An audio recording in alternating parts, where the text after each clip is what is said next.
Hey, Nick, thanks so much for joining us on the show today. Of course. So you and I go way back. I think we've known each other since kindergarten, maybe? Definitely. Yeah, somewhere Definitely around there. elementary school. Yeah, so it's fun to kind of circle back and see what you have going on now. And it's been fun to watch your different brands and companies grow over the years. So thank you so much for joining me today. Yeah, thanks for having me. So let's kind of start off with letting everybody know who you are, what your major company is, or what your main focus is right now, and who you serve.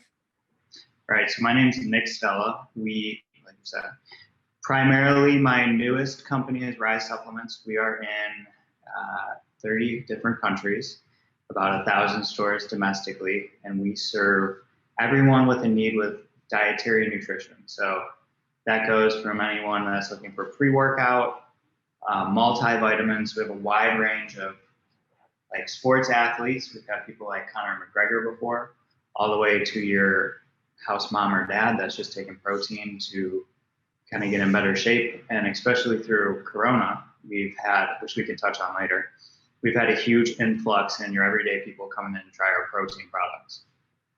Yeah, awesome. So I kind of want to talk about that right now, actually. So give me a quick glimpse of what your company kind of went through during Corona, how you had to pivot, because that's something that we've really focused on a lot in the last couple episodes. Right. So we were fortunate enough we're a smaller company. We have about 10 employees. We were fortunate enough to keep forging forward with our plans. And through Corona, we've tripled in size. And it's kind of weird. We've opened up, when I said we got into 30 countries and 1,000 stores, that happened during Corona time. So when we first started 3 years ago, we started primarily online. And my background, so this is a good segue to my background, is a marketing background. And I've picked up, like I said, influencers like Conor McGregor, and we were really into influencer marketing at the time and Facebook ads. And then we kind of shifted towards an omni-channel approach. So as I went through the years of RYSE, I met a lot of mentors myself, and I've learned in order to sell a company at a multiple, you need to be in a bunch of different channels. So I brought on different partners. We brought out other partners, and they are wholesale driven. They know nothing about marketing. So it's worked really great, as in they placed us in a bunch of stores and countries, and I focus on more of the day-to-day now, but also the marketing arm of the company.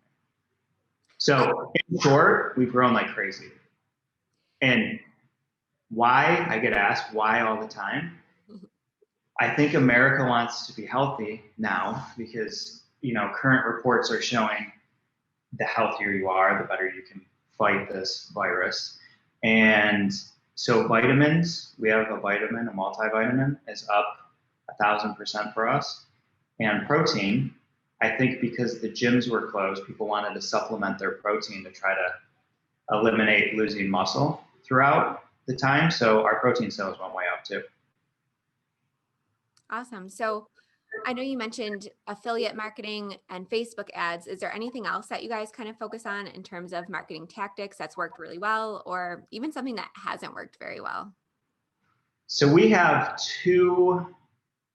when you say affiliates, we have two different things. So we have what we call athletes, Okay. and those are more paid people. I'm assuming that's who you're referring to, like your Conor McGregor. Right. Okay, so I'll touch on that first. We've had great success with them creating how do I put this, a need or a desire to want to look at RYSE. And once we get those people in our ecosystem, we're really good at keeping them in and buying into either my philosophies, my lifestyle. But we also have something that's called an ambassador program. Okay. So we built it. It's a custom built program where you can come and sign up. And everyone, if you sign up, you get a 25% off discount code. So it's the best discount code besides like Black Friday you can find at RYSE. So you come in, you sign up, and you kind of work up the ranks. The more you sell, the more tiers you unlock. There's 4 different tiers. So that's been really successful too, because people kind of buy in and they're like, oh, I'm an affiliate of RYSE, and I'm like Conor McGregor, and I'm like Joey Swole, and I'm like whatever our bigger names are. So that's that's really helped us grow exponentially. We have 20,000 people in that program. Wow. And we're trying to find ways to activate those people more.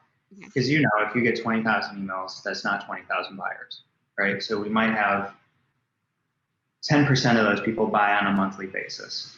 But yeah, so we're just really trying to find ways to bring people in. And once we bring them in, I feel like we can then explain to them why they need to be on RYSE.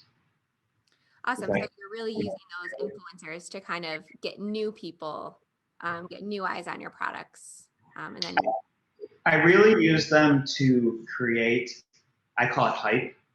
So they're creating like hype around RYSE, like, oh, it's the best thing ever. It's the best tasting protein. And of course they have a big reach. You know, you have someone with 2 million followers. Well, the algorithm changes every day, but with that, they're reaching a bunch of people. So the reach is just really kind of creating noise, you can call it, in the industry. And it's really making not only people want to pick it up, but retailers too. So now you have retailers coming to you when they post. Let me grab it. One of the things we did through Caruana, which is crazy, we went into a bottled drink, ready to drink, and we got these placed into every major gym outlet, like Gold's Gym, Crunch, Beza, UFit, every gym you can imagine. And that was crazy because gyms were closed. Who the hell's making a drink when no gyms are open and nobody knew when they were going to open?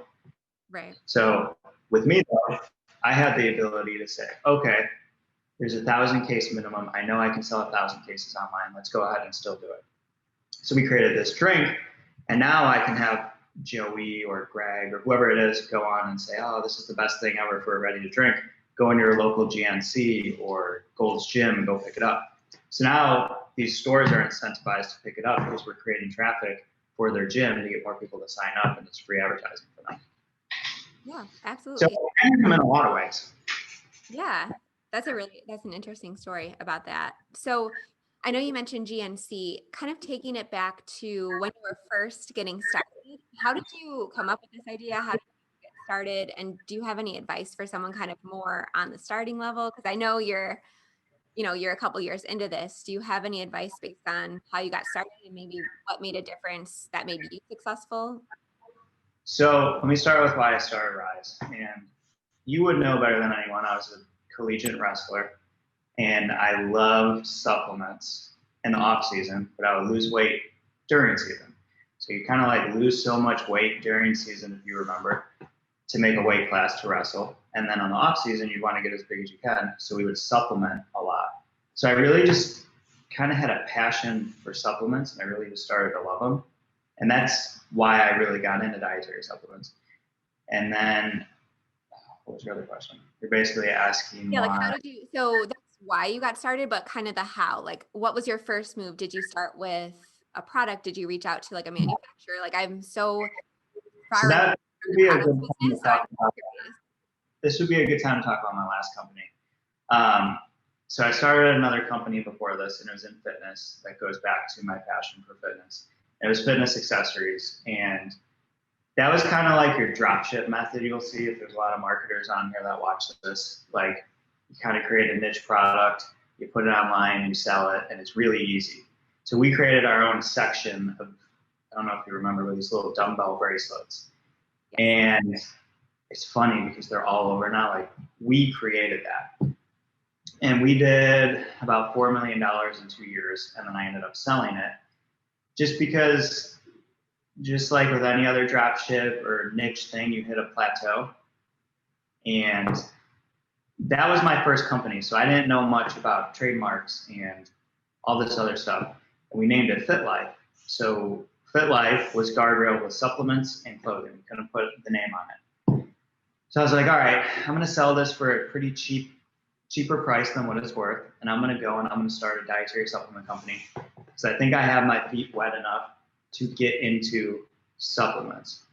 And that's kind of where everything started and exploded from there. But to answer your question of advice I would have for someone is you really just need to jump in and get started. So I had no idea if it was going to work.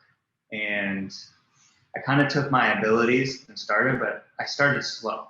So I started with a pre-workout, a BCA, and some pill products. Pill products in our industry are really cheap, so you can roll those out easily. I put a minimal investment in, and I really branded. And until I had my brand like perfect and social media built and everything going, I didn't really reach out to like Conor McGregor at first. But I did reach out to Conor McGregor in the first year and signed him, and that really helped explode us into the next level as well. But you really just got to start somewhere. Like everyone, I have so many people, even friends that I know, they're like, "Oh, I want to start this company." I'm like, "And start it. Like, what are you waiting for? Like, create a logo, get a website. I mean, Shopify, anyone can create a Shopify website now. Get going and just get it going. See where it goes from there. If you don't want to do it, then stop bitching about it because it's going to happen." So that's kind of my 2 cents. Just get going, start it. And if you're really passionate about it, you'll find a way to get your sales going.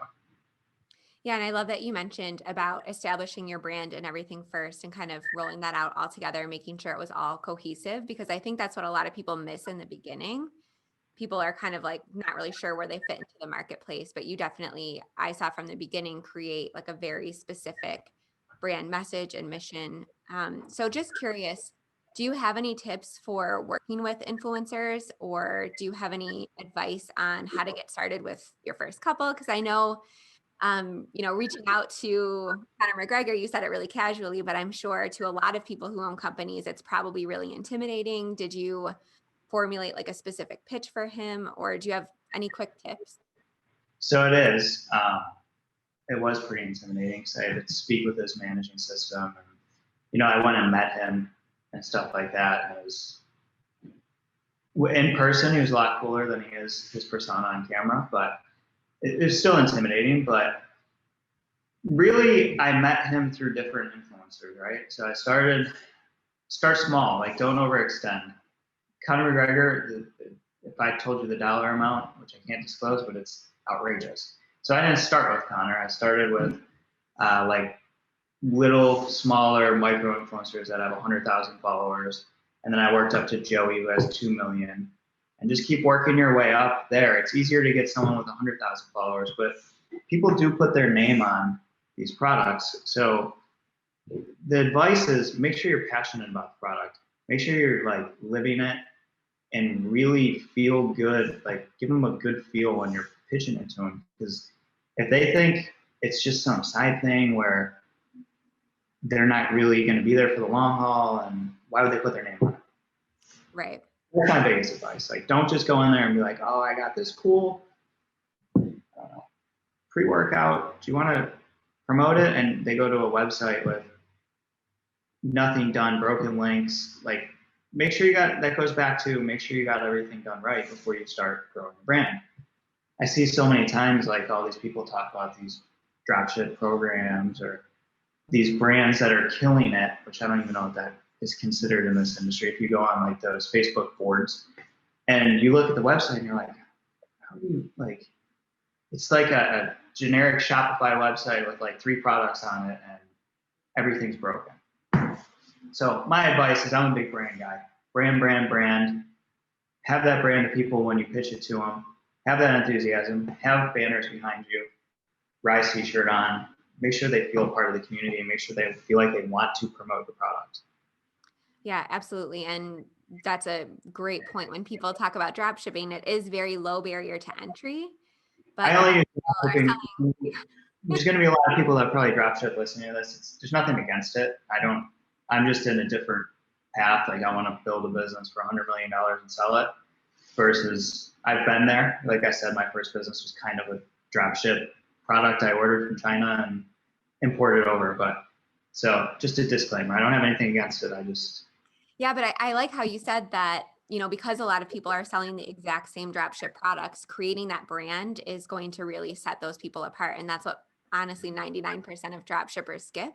And that's why it gets a really bad rap, because they skip that step and then they make everybody else who's drop shipping look unorganized, and it gives drop shipping a bad name. So you're right, it's not inherently bad, but a lot of people do give it a bad name because they skip that branding step. They don't niche down enough. Right.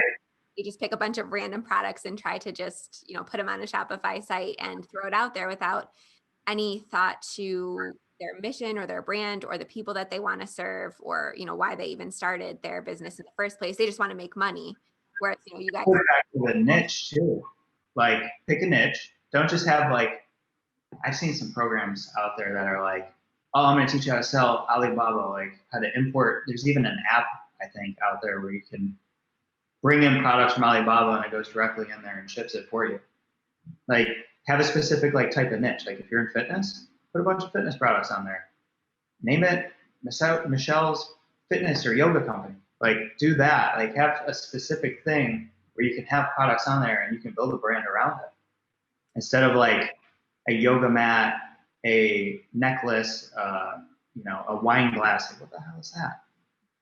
Yeah. And it's funny, something that COVID did as well. I know, I teach a lot of indoor playground owners, and a lot more companies I found are offering drop shipping now, or they're offering, different types of ordering programs that are very similar to drop shipping. So, drop shipping kind of had like a huge surge in, I don't know, like 2015, but now it's back all of a sudden. And I haven't gotten a question about drop shipping in years. And now all of a sudden everyone's interested in it. But the people that I've seen have most success with it are the people that do exactly what you said. They pick one specific thing. So like Montessori wooden toys, and then they create a mission around it. And like, you wouldn't know going to their website that it's a drop ship product because of how branded they make it look. Right. Brand is key. Brand will sell. People want to have a good brand. Why do people have an Apple phone? Because they like the brand. Yeah. So, in terms of, I know you're currently the leader of your company. Do you have any tips in terms of management or leadership, or any advice for entrepreneurs in terms of like morning routine or ways that you kind of get your day started, like any personal advice tips? Yeah. So I do have a morning routine. Personally, I'm huge on it. I'm huge on waking up at a certain time. So I get into the office before every employee, and I leave after every single one. So I'm huge on that, which we can talk about something else, having kids and doing that. But so I get up early. I, of course, have my vitamins because I own a dietary supplement company. But what I do is I hit the bike every morning and I answer my emails and phone calls while I'm on the bike doing cardio. A, to clear my mind, and B, I can get everything done before I get in the office. I think you have to have, well, I don't think, I know, I need to have personally every single email and all that stuff out of the way before I hit the office with my employees. Because so much stuff comes up every single day as a CEO or any kind of management role. Like, really, a management role is putting out fires. So if I don't have things done and my mind cleared before I get in there that day, I'm done, in shambles. So that's my 2 cents, is get up at a certain time every day. Huge. I'm sure you do the same. Yeah. And then I personally clear my mind by going and hitting the bike every single morning. Yeah. So routine is huge. Yeah. I see so many people saying that they don't check anything, like they don't check email or anything until afternoon or lunchtime. And I am the same way as you. I need to get it out of the way, or else I'm always wondering, what's waiting for me there, what's going on in there. So it's funny that we share that in common. Yeah. It depends on the person. Like, when I go home every day, I turn my phone off on the drive home, because that's my disconnect from work. And a lot of people say they don't answer, like you said, for like the first hour of the day. I can't do that. That's crazy. So much stuff's missing. And like I said, we're in 30 countries. Yeah. Yeah. So I can't do that either. But yeah, that's one thing too that's really affected my life during COVID, is I don't have a drive to work anymore. Like, ever since we started working more from home, like that, I used to covet that time, especially, after we had kids as well. So that's been an adjustment, for sure. So, in terms of like family life and balancing, do you have any tips for people who maybe want to start a business, but they feel like they don't have time, or they feel like they won't be able to balance the work and family life? Absolutely. So when I started, there's 2 parts. There's now and there's when I started. So when I started, I had a job. I had to support my family. So I went to that job from 9 to 5 every single day, got up early, worked out, then went. When I got home, I think it's very important from 5 o'clock until your kids go to sleep, spend time with your kids. You can stay up late. I stay up very late. That might be why I write you on Facebook about things at 10 o'clock, 11 o'clock at night. Sacrifice yourself now for something later. Like, I'm willing to sacrifice 5, 6 hours of sleep in order to build what I want to build. And if you don't want to do that, you're probably not put out for this kind of lifestyle, because if you get to the size to where I am now or something bigger, you're not going to sleep much. You're just not going to. So my biggest advice is put a block of time. And I've even started taking an hour. Well, I want to. I have a few times. Taking an hour, putting my phone in the closet, and spending that time with my kids. So like an hour uninterrupted. And that's huge, because then your kids know, like, oh, here's my dad or mom time, and this is my time with them. So try to do that. That's probably my biggest suggestion. And is that something you do as well? Yeah, it's a constant struggle, honestly. I was on such a good streak with it, but then we started homeschooling this year, which has brought a whole new set of challenges. And now we're always, this whole year, we've just been reworking our schedule constantly. And it's just been, the only thing constant has been change this whole year. So Well, unfortunately, COVID switched everything. But yeah, I agree. I have had a lot more family time since COVID, which has been great. For about 4 months, I worked at home, so I would take breaks constantly during the day and hang out with my kids. So, I mean, that was amazing as well. But once you get back into a routine of things, like I said, I'm huge on routine. Just make sure you set apart some time and just fully dedicate to your family, or you're going to go crazy. yeah, I completely agree. I've always found that when I am fully present at work and then fully present with my kids, like, that is when I go to bed feeling like I had a good, productive day. But when I try to do both all day, all the time, it's like You got chaos. nothing done. Feels like you got nothing done. Right. And I'm not ever fully focused. And I don't know if you've noticed this, because our kids are pretty much the same age, but I felt like I could get away with a lot of working during the day when they were younger, but now they're a lot more aware of it. Oh And yeah. they'll call me out on it, and they'll say, you're not watching, you're not listening. And that is like what always kind of, if I'm having like a bad day and I'm being pulled in different directions, that's like the one thing that always snaps me back.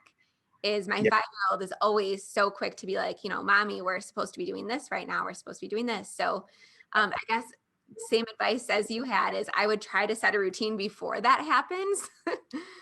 I mean, it's been different. Important to have that expectation too. Like, tell your kids or your family. It could be, you might not have kids yet, but tell your wife, like, I want to spend this time with you. Let's do something for this hour.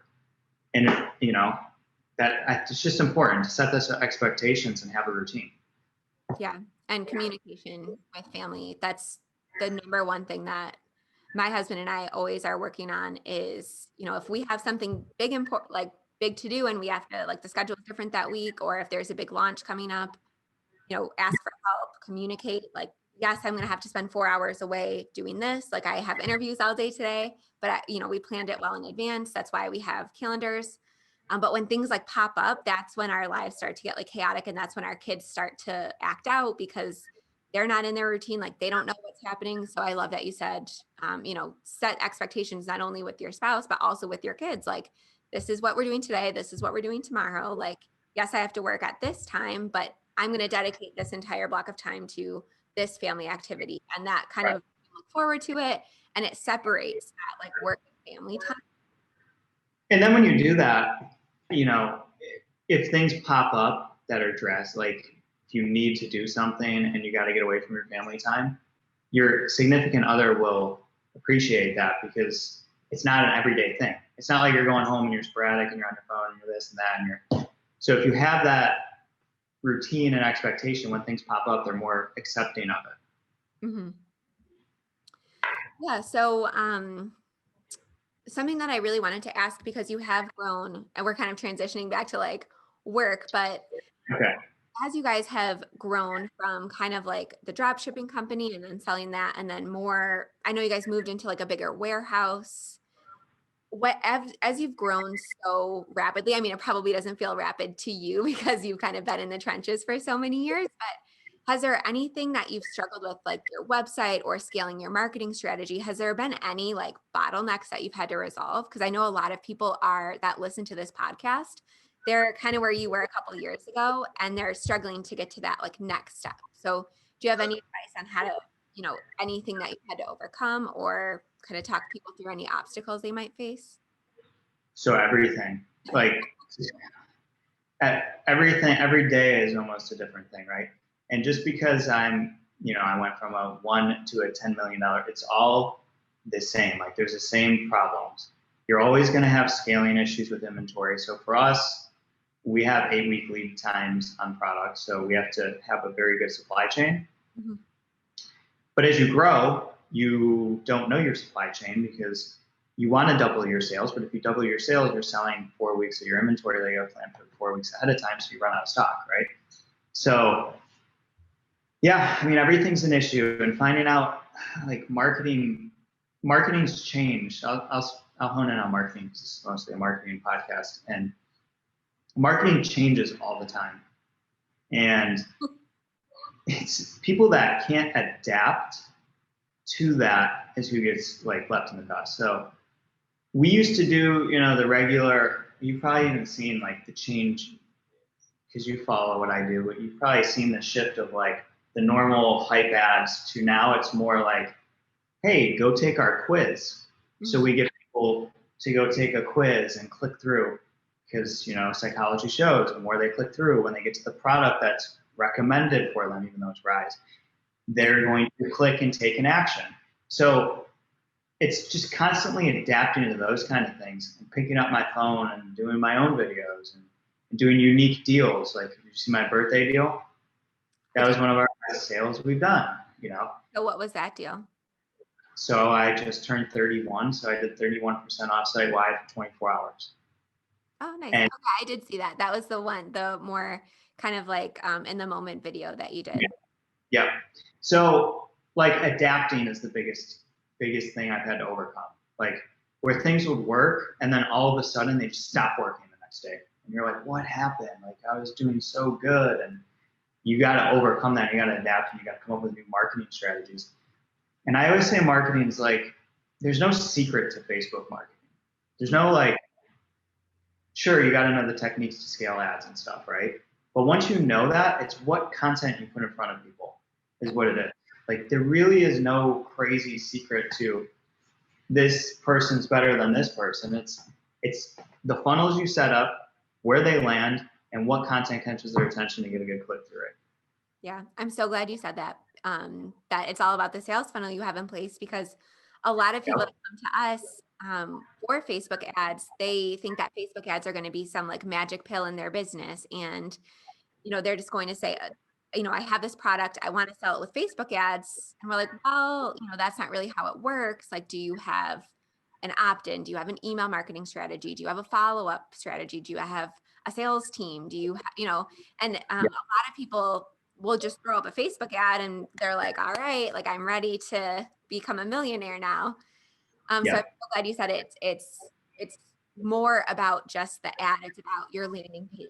It's about the psychology, like how the quiz works, how it kind of warms them up, kind of leads them to the well almost. Like if you saw our most recent one, we give away a recipe guide. Mm-hmm. And then don't think it ends. I mean, we just give you a recipe guide on our Facebook ad. We're not trying to sell you at all. We don't even send you to our product. We send you right to the recipe guide. And then in the recipe guide, there's links to buy, but that doesn't work well. And then there's 20 different emails and text messages that go out after that. So, I mean, there's just so much more to marketing than, like you said, just putting a Facebook ad up. And I have partners in the past that are like, oh man, can't we just put like Facebook ads up and crush like this company's doing? I'm like, that company's not just putting Facebook ads up and selling. Right. There's no way. So yeah, I mean, that's my obstacle is when things stop, you just got to adapt and keep moving. And that's from anything from inventory. When you run out of inventory, you just got to adapt and forecast better. When your ads stop working, you got to figure out a new ad. you got to constantly be refreshing content too. Yeah. It's content, in my opinion. Yeah. And something that you kind of said in the beginning, I want to mention again. I believe you said that you partnered with somebody to do, was it operations or manufacturing? You said you partnered with somebody to kind of, that was something that your business was lacking. So you created a partnership to kind of bridge that gap, which I think is really important. A lot of people are so set on keeping everything in-house when they might not be the best people to do that. So a lot of people don't want to outsource their partner, but I'm glad that you mentioned that, you were Yeah. able to become more profitable and successful because of that partnership. Yeah, absolutely. So yeah, don't be scared to ask and shop around things. So we do ship in-house. A big thing is 3PL. You may hear in the marketing world. I don't believe in 3PL, but some of my partners did believe in 3PL. So we've built out sheets and sheets and sheets, and we found that we're more profitable. Plan before you take action.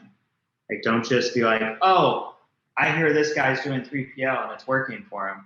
Well, his pre-workout might be $6 for him, where ours is $10, right? So just plan before you do something. Yep, absolutely. So I think we kind of went through how you started, how you grew, how you scaled. Do you have any kind of last minute advice that you want to leave people with? Other than what I said, it's a loaded question. I know. Other than what I said with, I think I talked about not waiting, Mm-hmm. and that's at every stage of your business. You and I had talked about how I'm doing a lot more videos with myself. Mm-hmm. Don't wait. Don't be scared to get in front of a camera or doing a selfie video. You'll be surprised at how good people react to that kind of content. Get out there, get in front of the camera. You're the brand. Do it, and just don't wait. I don't know, people wait too long. People make such excuses. I listen to so many of my friends oh, I thought about starting a company. Why did you start a company? Yeah. Just do it. It's my biggest advice. Yeah. And I just to kind of summarize what you said about that, I love that you guys are a product-based business, but you're not afraid to put a face to the brand. I think that's what so many product-based businesses are lacking. A lot of service providers, they're like, okay, I'm going to be the face. And that's a very easy translation, but a lot of products-based businesses are scared to do that. But I love what you guys are doing, and I'm glad that it's working. Thank you. Yeah, you have to. You got to put a face to the thing, because really people need to trust what they're taking, and especially in our business. So it's that much harder because they're putting something in their body. Right. So you really need to go above and beyond and make sure people trust you. And I try to do that well with being a father, being a family man, a businessman, blah, blah, blah. And it's worked really well. Great. Well, I'm very happy, and I can't wait to continue to see your success. Thank you. So all of your social media handles and your website are going to be linked in the show notes and below this video, depending on if you're listening or watching. But where is the best way for people to find out more about you or your company? Instagram. Go to my Instagram. I personally answer every single message. It's a beating, but I do, and that's the best way to get a hold of me. Awesome. Well, I will definitely link to that profile. So everyone go check out RYSE Supplements and Nick's work. And thank you so much for being on the show today. Thank you so much.